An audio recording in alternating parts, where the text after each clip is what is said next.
Hello guys, how's it going? My name is Dalaran, and in today's video I'm going to be teaching you guys how to play Rogue Red Healer in arenas. And even though Combat Rogue's stun got nerfed from 8 seconds to 6 second maximum, this comp is still viable with the Combat Rogue since we do still put out plenty amount of damage. So, how do you play this comp? You simply do it through cross CC and train your target and put in as much damage and pressure into one target as possible. The idea behind it is to cross CC a healer or a DPS if required, and seeing if you can get trinkets and major cooldowns out of your target. If you are really not being able to put out that much pressure on target, then you're not really doing what this comp is about, and that's about getting defensives, getting trinkets, forcing your healers to trinket in order to save their DPS. And the best way to do it right now is as a rogue, you should be able to you should be stunning your enemies for full kidneys every time you can, and calling that out to your Retribution Paladin. If a Retribution Paladin is able to line up damage with you, and then you put in a lot of pressure on your opponents. The way you can put out pressure is through killing sprees, through adrenaline rush, and definitely through stuns, which should be saving only on your kill targets.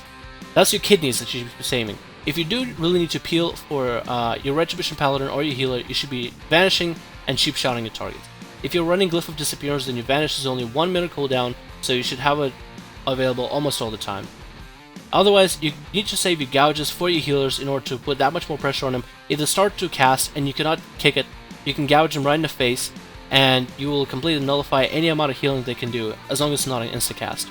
So otherwise, save your stuns for healers, save your gouges if you can on healers in order to put even more pressure, and just try to coordinate damage with your Retribution Paladin as well as cross CC with your Retribution Paladin and your healer.